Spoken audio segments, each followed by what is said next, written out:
തൃശൂർ ചാലക്കുടി മേലൂരിൽ കിണറ്റിൽ വീണ അമ്മയും കുഞ്ഞിനെയും നാട്ടുകാരും ഫയർഫോഴ്സും ചേർന്ന് രക്ഷപ്പെടുത്തി. മേലൂർകുന്ന് സ്വദേശി സൈന, മകൾ 6 വയസ്സുകാരി അന്ന എന്നിവരാണ് കിണറ്റിൽ വീണത്.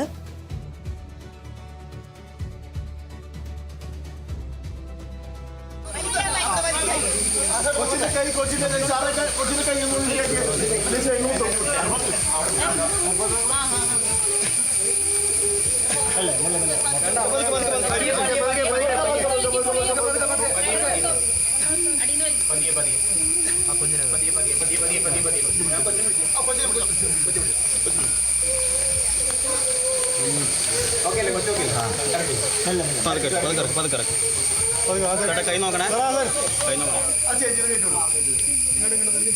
ഇവിടെ കുറച്ച്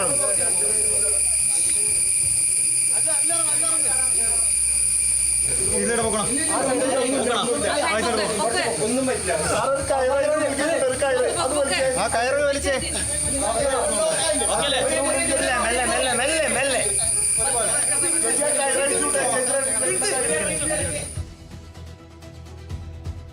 അനീഷ ആന്റണി ചേരുന്നു വിവരങ്ങളുമായി. അനീഷ, ഏതായാലും ഇപ്പോൾ ഇവരെ രക്ഷപ്പെടുത്തിയിട്ടുണ്ട്, ഈ അമ്മയും കുഞ്ഞിനെയും. ഇവർക്ക് ആരോഗ്യ പ്രശ്നങ്ങൾ എന്തെങ്കിലും ഉണ്ടോ? അവർക്ക് എന്തെങ്കിലും പരിക്കുകൾ ഏറ്റിട്ടുണ്ടോ? എന്തൊക്കെയാണ് മറ്റു വിവരങ്ങൾ? ഈ 2 രക്ഷാപ്രവർത്തനങ്ങളാണ് ഇന്ന് ചാലക്കുടി ഫയർഫോഴ്സ് നടത്തിയത്. ഒന്ന് കൂടപ്പുഴ തടണയിൽ നിന്നും പുഴയിലേക്ക് വീണ ആളെയും ഫയർഫോഴ്സ് രക്ഷപ്പെടുത്തി. രണ്ടാമതായി ഇപ്പോൾ നമ്മൾ കണ്ട ദൃശ്യങ്ങളിലാണ്. ഇത് ചാലക്കുടി മേലൂർ കുന്നിലാണ്. അവിടെ കിണറ്റിൽ ആണ് ഈ വീട്ടമ്മയും കുഞ്ഞും വീണത്. മേലൂർ കുന്ന് സ്വദേശിയായിട്ടുള്ള സൈന, മകൾ 6 വയസ്സുകാരി അന്ന എന്നിവരാണ് ഈ കിണറ്റിൽ വീണത്. വീണ ശബ്ദം കേട്ട് അയൽവാസിയായിട്ടുള്ള ജോഷി ഓടിയെത്തുകയായിരുന്നു കിണറിനടുത്തേക്ക്. ജോഷി ഉടൻ കയറ് കിണറ്റിലേക്ക് ഇട്ടു.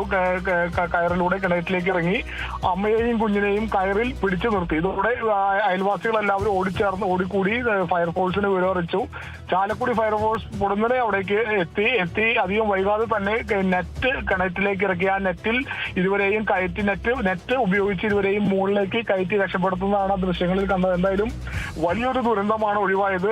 ഫയർഫോഴ്സിന്റെയും അയൽവാസികളായ നാട്ടുകാരുടെയും സംയോജിത ഇടപെടലോടെയാണ് ഈ 2 പേരുടെയും ജീവൻ രക്ഷിക്കാനായത്. 2 പേർക്കും കാര്യമായ പരിക്കുകളില്ല എന്നുള്ളതാണ് നമുക്ക് ലഭിക്കുന്ന വിവരം. എങ്ങനെയാണ് കിണറ്റിലേക്ക് വീണത് എന്നുള്ള കാര്യത്തിൽ ഇപ്പോഴും വ്യക്തതയില്ല. കാൽ വഴുതിയാണോ, എന്താണ് അതിന് പുറകിലെ കാര്യങ്ങൾ എന്നുള്ള കാര്യത്തിൽ ഇപ്പോഴും വ്യക്തതയായിട്ടില്ല. എന്തായാലും 2 പേരുടെയും ജീവൻ ഫയർഫോഴ്സിന്റെയും നാട്ടുകാരുടെയും സംയോജിത ഇടപെടലിലൂടെ രക്ഷിച്ചു എന്ന് വേണം നമുക്ക് പറയാൻ. ദീപ്തി. ശരി, എന്തായാലും ചാലക്കുടി മേലൂരിലാണ് ഇത്തരത്തിൽ കിണറ്റിൽ വീണ അമ്മയും കുഞ്ഞിനെയും നാട്ടുകാരും ഫയർഫോഴ്സും ചേർന്ന് എന്തായാലും രക്ഷപ്പെടുത്തിയിട്ടുണ്ട്. മേലൂർകുന്ന് സ്വദേശി സൈന, മകൾ 6 വയസ്സുകാരി അന്ന എന്നിവരാണ് ഇത്തരത്തിൽ കിണറ്റിൽ വീണത്. ഇവരെ ഏതായാലും രക്ഷപ്പെടുത്തിയിട്ടുണ്ട്. അനീഷ് ആന്റണിയാണ് വിവരങ്ങൾ നൽകിയത്.